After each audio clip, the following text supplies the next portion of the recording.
Hey, it's Meatball. And Mark. And this is the Rocker Morning Show on demand from 107.7 RKR. 107.7 RKR, it is the Rocker Morning Show with Meatball. And Mark Frankhouse. What's up, dude? How you doing? I am great. Yourself? Same, man. Nice. Yeah, just cruising right through this week. Yeah. I'm happy about that. Yeah, no kidding. Any big plans this weekend? We got Canadiana Festival. We're going to be popping in there for a minute. Might go out to Lansing, too. So my buddy play a show out there. So Gotcha. Our own Jake Black going to be emceeing Saturday night at Canadiana Fest, which will be a ton of fun. Yeah. So that'll be neat.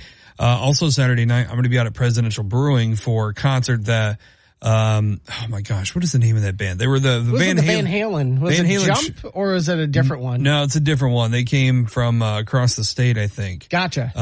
They were phenomenal. They were going to be phenomenal, but they got rained out. So Jake from Presidential got him rescheduled. That's going to be this Saturday at Presidential Brewing. So I'll be hanging out there. That'll be fun. POTUS and the Cabinet going to be playing on that one too, I think. So you're at the Street Rod Nationals North on Friday, aren't you? Mm-hmm. Wow. Yeah. Busy you got weekend, a busy, man. You got a busy one ahead of you. Yeah, it'll be a ton of fun. But yeah, those are all going to be really high points. Nothing can compare to quite possibly the funniest thing that happened to me in my entire life. What?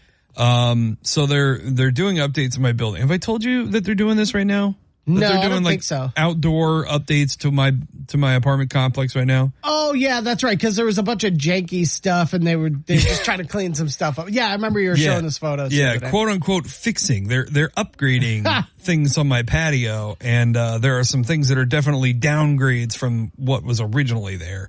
I'm not going to get into it. I'm dealing with it with them internally, but they are painting my building right now, and in order to do so, they have to wrap parts of the outside, so it's two-tone because it's gray and they do white trim and stuff. So they paint the white part, or they paint the main, color or whatever of the building, and then they put tape paper up or whatever and paint the trim and stuff. Well, in order to do that around the windows and stuff, they put this what I can only describe as opaque saran wrap. It's that I don't know how to describe it. Glad saran wrap stuff that you put on top of leftovers. It's not see-through, but it's still kind of clearish, Right, yeah. Translucent. Yeah, they put that over the windows. So the last 2 days, my window has been covered in this stuff, and I can't see out of it, but it still lets, light in. So I've been oh, this is great. Nobody can see me, and I like the fresh light, so I've had my shades open. Well, yesterday, they apparently got the painting done earlier in the day. I go in to take a nap. Just shut my eyes for an hour and a half or something in the afternoon. I roll over to hear of them ripping that stuff off the window, and I am greeted eyeball to eyeball with this dude on a ladder just looking straight into my bedroom. Wow. Wow. Were you clothed? I was clothed.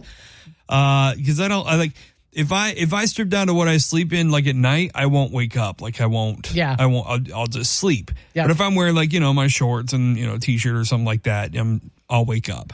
But I happened to hear something they were moving the ladder or something, and it woke me up, and I rolled over and looked at the window, and I just see them rip it off, and I am met eyeball to eyeball with this dude. There was about a 3-second pause. And I just kind of turned my head, rolled over out of bed, and walked to my living room. Wow. You got to know, don't make eye contact when you rip that stuff. Not you, him. Okay. Him. If you're going to be ripping something and revealing, your bedroom to the world, don't be looking in. Don't be a creeper. Don't be hi. That's your place. Yeah. What the heck? I just imagine if I had the window, if it was a really nice day and I had cracked the window, to let some air in or something like that. He rips that off and then he does say something. He's like, "Oh, hey buddy. What's up?" Oh, you live here? I really like your nightstand. Shut up, dude. Get off the ladder. 107.7 RKR. It is the Rocker Morning Show with Meatball. And Mark Frankhouse. Have you ever been in an exotic pet shop before? No. Okay. No desire to see the lizards and turtles and stuff? Not seriously. Yeah. No. Okay. Yeah. That's what I go to the zoo for. Yeah, fair enough. There is an exotic pet shop in Saginaw that might be the most interesting as far as like things I've seen in their shop before, or heard about at least, especially in Michigan. Unfortunately, they've been popped with a few violations lately, which is why this was brought to my attention. We'll get to that in a sec. First, let's talk about the shop and what they have. It is an exotic animal shop. So they have some regular pets, gerbils, hamsters, a couple of husky puppies. And then, you know, some of the regular odd, pets that you would see like snakes, lizards, turtles, birds, etc. They also have skinny pigs, which are basically short hair guinea pigs. So they look skinny instead of fluffy and chubby, you know? Gotcha, yeah. Sugar gliders, which I've seen people have as pets before. Armadillos, prairie dog pups, capybara, kinkajous, what? And until recently, coatis, and a hyena pup. Wow. That is pretty exotic. So this place is called Custom Creatures Pet Shop. It's in Saginaw. The hyena pup is where we run into some issues, especially. Apparently back in August, this place had a couple inspections done. It was deemed they had 12 infractions, mostly centered around the operator of the business at the time, not knowing how to properly care for some of the more exotic animals, like the kinkajous and the hyena pup. And the hyena pup, unfortunately, was in an enclosure so small that when it would turn around, its head and butt touched the sides of the enclosure when it turned around. Oh my gosh. And there's more details that I'm not going to talk about on air there, but you can read more at WRKR.com and the 1077 RKR app. Now, the owner has recently talked with MLive, and they blamed a previous shareholder in the business for the issues they had. But that doesn't excuse the fact that you had these major exotic animals and didn't know how to properly care for them. Yeah, you need to go through some kind of training, because like that's the wild thing to me is like how many animals you can have in one shop, and all of them need very specific care. Yeah. And if you're not doing that, if you're not caring for these animals, then it's animal cruelty and you're a terrible person. Also, the fact that they were apparently getting animals from unlicensed dealers, so to speak. Oh, yeah. So he had like an iguana guy and a Pikachu guy, you know? Well, more like a skunk guy. He had skunks. Oh, they my had God. skunks. Yeah. I got these skunks. Who gets a skunk as a pet? They were apparently feeding the hyena pork chops and bone-in chickens, like you would get from the store. And they had apparently learned how to do that from like a YouTube video or something. So yeah, not good. They're not closed, but it sounds like the owner is cooperating and doing what they can to fix the issues. This also, they've only been open since 2022. This is the same place where a girl got bit by a sloth last year during a sloth encounter they had. Dude. This is, Do not put your hands near the sloth mouth. Well, it was like a whole like encounter thing. Like they could hold them and like put them on people and stuff. And it was just like a baby sloth and just turned and went, that's got to be the slowest bite ever. Right. Like, it reminds me of the scene of in Austin Powers when the steamroller's coming at him and he just, yeah. Yeah, pretty much. My gosh. Yeah. So if you want to read more on this, we have it up WRKR.com and on the 1077 RKR app, and you can read about the weird animals this place has. I just can't believe that they had, what would you say, a kinkajou? Like a Pikachu, a capybara, and a hyena? Yeah. Who in Michigan is buying these animals? The Michigan cartel, apparently. That's all I can think of. It's just, I'm honestly surprised there weren't alligators and hippos in there too. It's time to turn up your dials and tune out the traffic because we're playing the Daily 5 on the Rocker Morning Show. Testing the mental magnitude of your favorite morning monkeys on the radio. And now, your hosts for the Daily 5, Meatball and Mark Frank House. It is the Daily 5 where Mark and I ask each other questions. The other one answers. Today, Mark is asking the questions. I am answering. I got some help on the line today from David. Good morning, David. How are you? I'm good. How are you? We're doing great, man. You got to help Meatball get 3 out of 5 questions correct. If you do, you will save him for the week. He'll make it 2-1. If not, I'll get the win for the week. All right. I don't think I've officially won a day by getting questions right in almost 2 weeks. Yeah. So let's see if you can change that today. Yeah. Animals is question number 1. What animal's eyeballs turn blue in winter but are golden colored in the summer? Is it a polar bear, a reindeer, or moose? Let's say a polar bear. Blue in the winter and golden colored in the summer. I was kind of leaning towards polar bear as well. What, caribou and moose? Those are the other two you said? Reindeer and moose. Reindeer and moose. Yeah, polar bear. I would think it'd be polar bear too, because it would be like, changing its lenses to be able to see better in certain conditions and stuff. I tend to agree with David. We're going to go polar bear. Final answer. Polar bear, final answer. That was a grisly guess. Oh, no. It was actually reindeer. Oh, no. But you were right in why that happens. Yeah, just different season. Yeah, different seasons. I got the right reasoning, but the wrong answer. I'm the Correct. I'm the opposite of Mark. So we'll give you a half a point. We'll give you a 0.5 of a point. All right. Entertainment. There's one notable figure who worked on the set of Pee-wee's Playhouse. Who was it? Alicia Silverstone, Rob Zombie, or Anthony Kiedis? Rob Zombie. Rob Zombie, man. Do you know that for sure, David? Yeah, that's what got him to start that and Beavis and Butthead. I like it. Rob Zombie, final answer. Holy cow. You saw the same video I saw this morning. All right. Nice job there. That kind of makes sense, too. Yeah, right? All right. Sports is question number 3. Including this year, over the next 10 years, how many continents will play host to the Olympics? Is it 3, 4, or 5? Read the question again. Including this year, over the next 10 years, how many continents will play host to the Olympics? 3, 4, or 5? And that's Winter Olympics included, right? Yes, Okay. both Olympics. So we have Europe and the U.S. covered. So there's 2 continents. Well, North America. Yeah, so we'll go 5. Well, that's only 2. Where are the next Winter Olympics? Are they in North America? I have no clue. Holy cow! I don't know. Well, gotta get an answer. Well, was 2 an option? 3, 4, or 5? 3, 4. Okay, so 3, yeah. I'll say 5. There's 5 games over the next 10 years, including this year. So maybe, I guess, 6. Yeah. Well, obviously it's not going to be Antarctica, so you're down from 7 there. I don't think Australia is going to have them, so that takes us down to 5.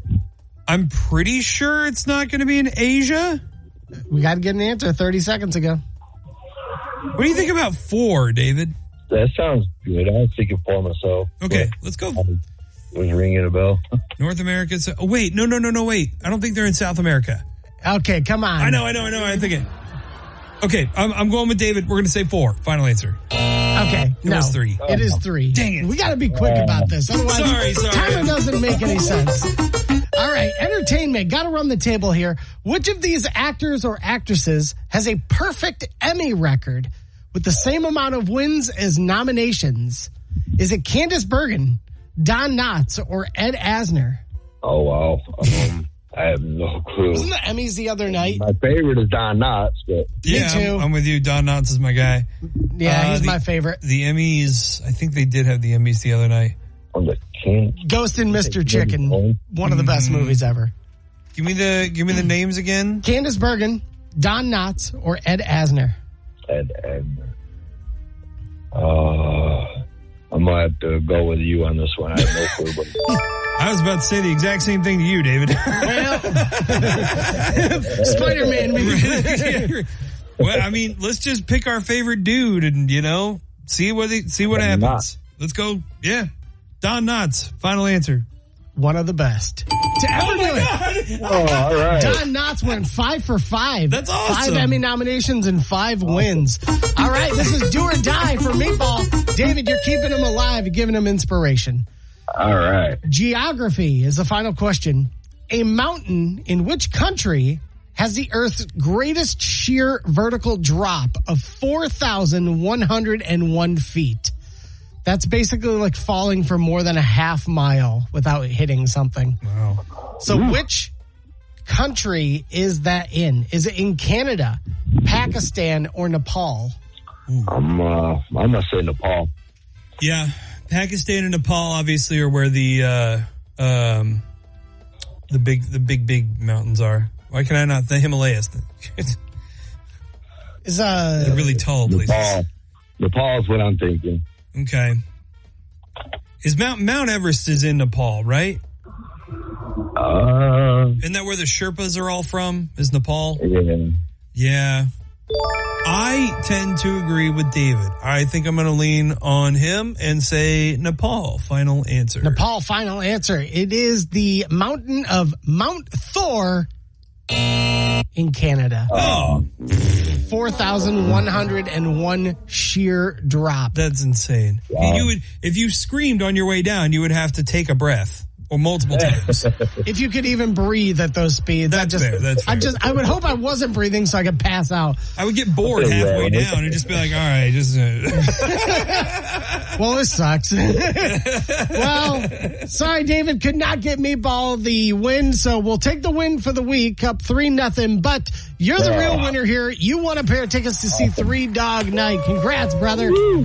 Awesome. Thank you so much. Man, that was intense. Almost had it. I believed in you guys, too, just to let you know. Uh-huh.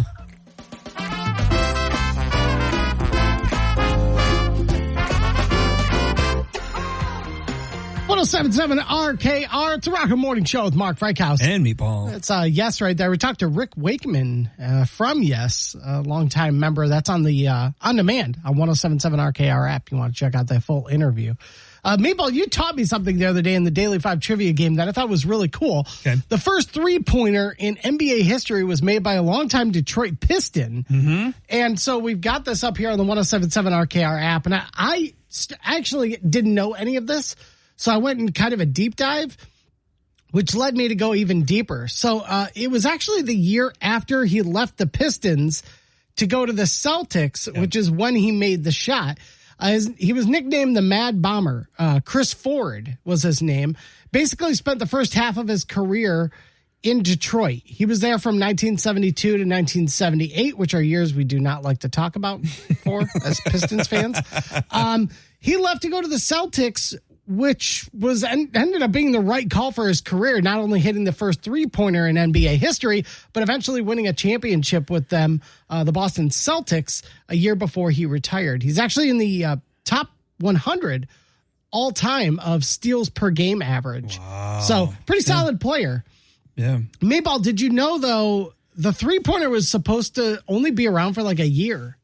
No, really? Yeah. Why would they do that for just a year? Well, if you go through the history, I kind of go on a little bit of a deep dive in the history of the three-pointer here on the 107.7 RKR app.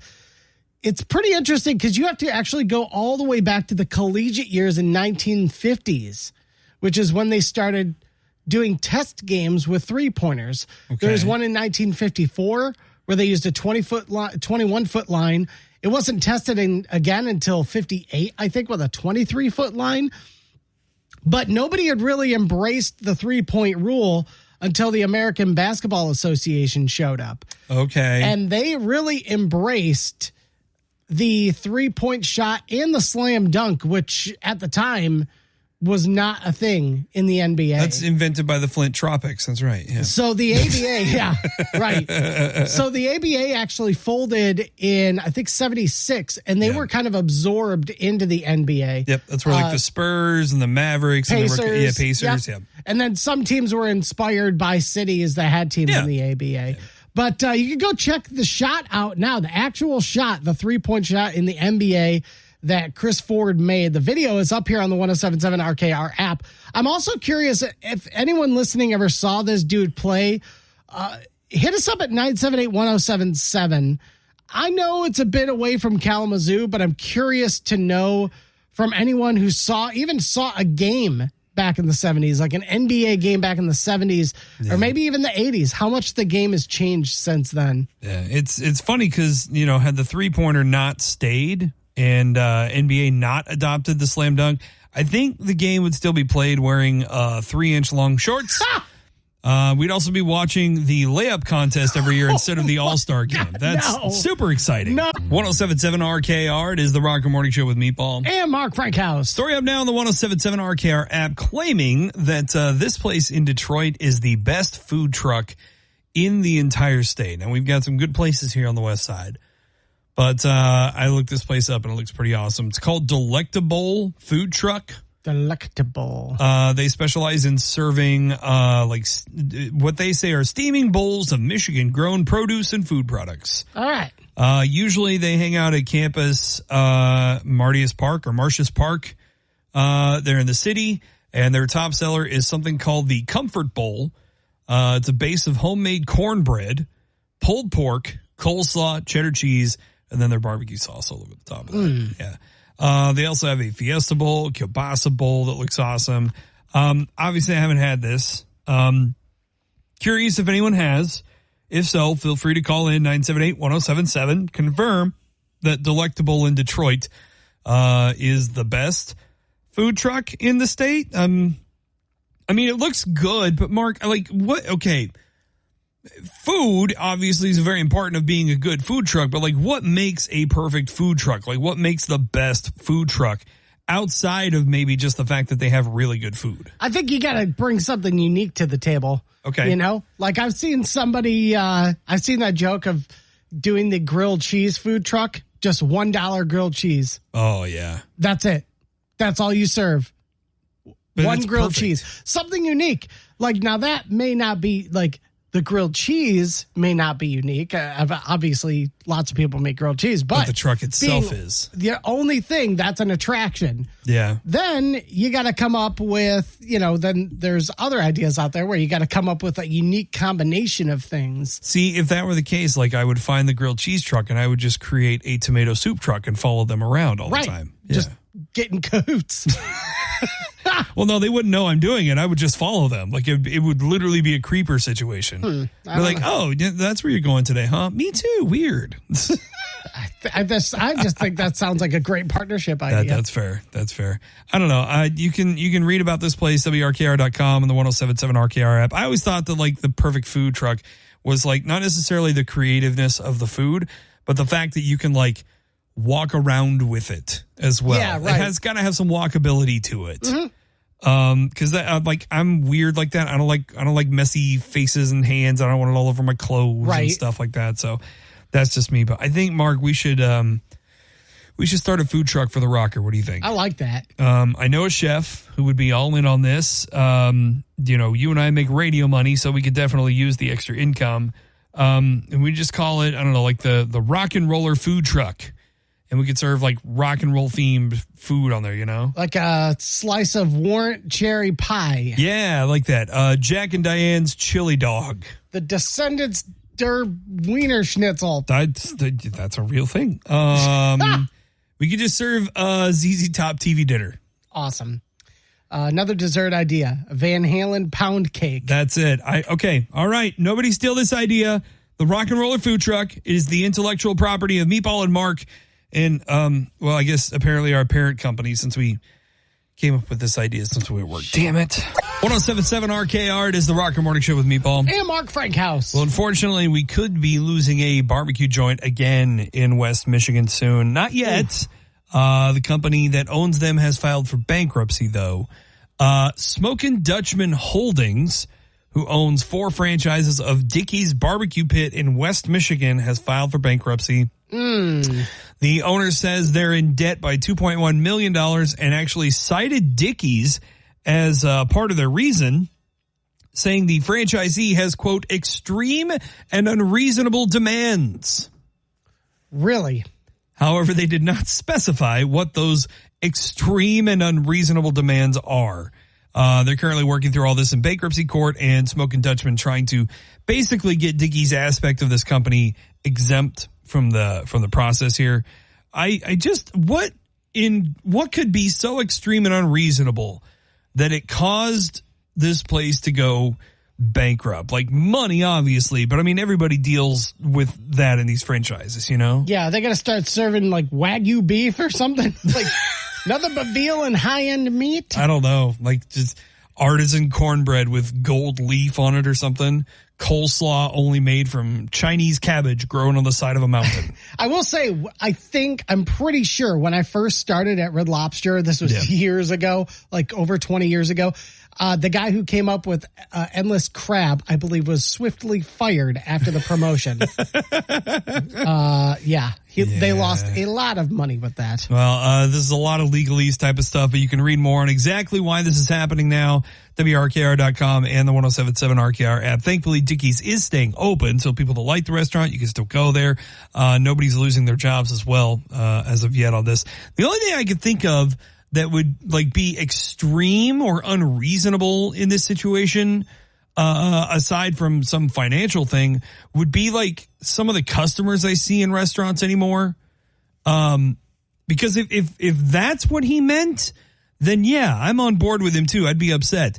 Because if I had to deal with 30 or 40 Karens or Kyles a day, I would want out as well. Mm-hmm. Because when somebody asks for their food to be cooked well done, and then they complain about it being dry, I feel like I'd be well within my rights to empty an entire bottle of barbecue sauce on their head. And that is why I don't work in the service industry. Out of the deepest corners and the darkest ends of this world, from the Michigan Dogman to Bigfoot, the Melonheads of Allegan County, and people from Ohio. This is Weird Ass Wednesday.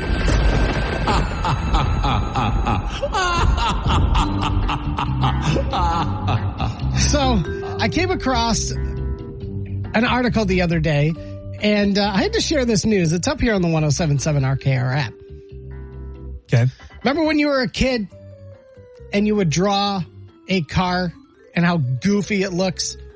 Oh, I mean, it was like stupid. Honestly, I probably can't even draw a car now.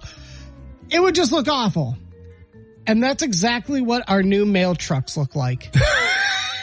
If you open up the 107.7 RKR app and take a look at this thing, this is the new mail truck that is going to be making its way to Michigan probably within the next few years. This started off in Athens, Georgia, and they're going to be rolling these ugly son of a bastards out to all states within the next few years. This literally looks like if you tell a child to draw a car. Yeah. This is so dang funny looking. I have drawn this car before. I've drawn it in crayon. So the guy that basically the USPS executive manager of fleet strategy, he basically said, it's really going to be a 5-year process to roll these out across the country. We're getting just under 100 this year, getting to the thousands next year. Then we're going to get up to 20,000 vehicles a year. We're going to see rolling out and deployed onto the routes. So I think it'll probably be within the next 2 to 3 years we will see these in Michigan. Okay. Because apparently they're going to be changing them completely. Well, they should, because a lot of those, I have a friend of mine that worked in the postal industry. A lot of those little postal cars you see driving around, yeah, those are the same ones from like the 60s and 70s. Like the exact same vehicles. That's exactly what they cited. In fact, as goofy as they look, okay, as much as we're like trashing on them because they look goofy as hell, their mail carriers actually really happy about this. There's a guy, Richard Burton, in this video on the 107.7 RKR app. He's like, you've got so much headspace now and all your switches right here. Like, they thought of everything with these trucks. You can actually stand up in the truck. You don't have to bend over like in the older trucks. You can actually stand up. Even if you're like 6'4", you can stand up in these trucks and move around front to back. So it's going to make a lot more comfortable rides for these mail carriers who have to constantly go in and out. obviously, if they're walking routes, they're kind of supplied with the vans, but the residential ones where they go from house to house, this is going to be really helpful for them. So, well, when those original vehicles were made, they weren't doing Amazon deliveries, like they are now. They weren't doing as big a package deliveries as they are now. Mm-hmm. So they didn't have to have, that much headspace in there for that kind of stuff. Also, probably the number one thing I think the mail carriers are going to love more about this, heating and air conditioning. Ah, yes, that is very nice. Instead of that little dinky fan that used to be up like by the bus driver on the front of our buses from 1977, No joke. Like, better have Bluetooth in that bad boy too. Sorry, it's 112 degrees. Here's a metal tube for you to sit in. But hey, the window opens and you get this little fan. Check it out. It's cool. It comes with AM, FM radio. Just still good, by the way. By the way, you're on the job. You can't listen to it anyway. Right. Weird Ass Wednesday brought to you by BC Pizza up there on West Main. Our good friends Chris and Zoe up there turning out the pies. And man, they have been doing some awesome work. We do Workplace of the Week with them as well. They've got the buffet. They've got their awesome pizza and dessert pizzas up there as well. I believe we just made the delivery yesterday, delayed delivery for Workplace of the Week. And they were all super excited to see that pickle pizza. Oh, they were very happy. And again, tip of the hat to BC Pizza too, because, there was a little bit of a health concern for our friend Zoe. She powered through it. And even though it was delayed, we delivered Workplace of the Week pizza party to Bronson Sports Medicine yesterday. And then today we're doing another Workplace of the Week to catch back up. So back-to-back days. These are some of the hardest working and some of the nicest people around. BC Pizza off West Main in Kalamazoo. Support them. Get that buffet today. They are our Weird Ass Wednesday sponsor. Not to mention best people, best pizza around here. 1077 RKR. It is the Rocker Morning Show with Meatball. And Mark Frankhouse. We have new figures in the state of Michigan as to what a person needs to make to officially make a livable wage within the state.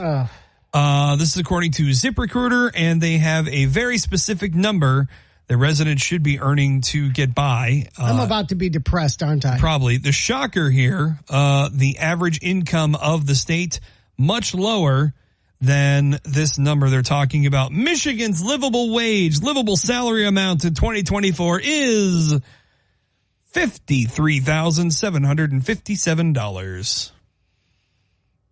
It comes out to about $22.84 an hour, a little more than $1,000 a week, and about $4,500 a month.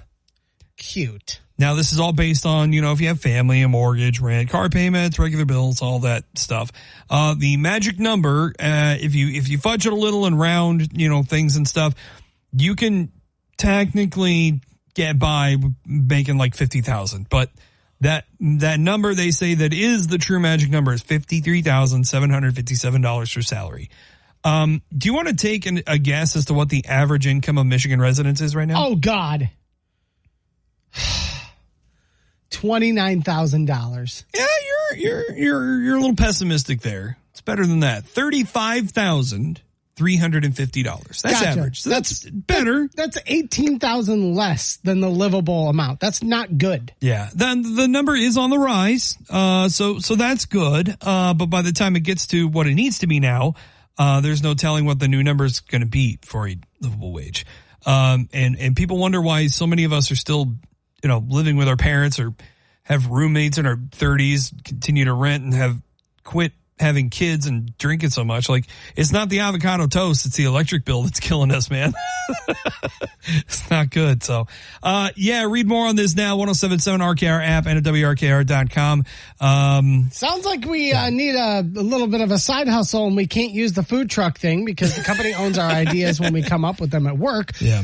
What can we do to make a little extra cash on the side? Well, listen, I'm not above doing the unthinkable, Mark, and I don't think that the company can own this because it is me and I had it before I came here. I'm going to start an OnlyFans. But instead of people paying to see me, they'll pay me to stop sending them photos. Wow, that's... Yeah, I feel like that'd be more lucrative for me. But I mean, seriously, if it comes down to it, I'm a millennial. I have to have my avocado toast, my guy. Wait a minute. It is what is required of me in the social norms of society, Mark. Avocado toast food truck. Stop coming up with these ideas while we're on air.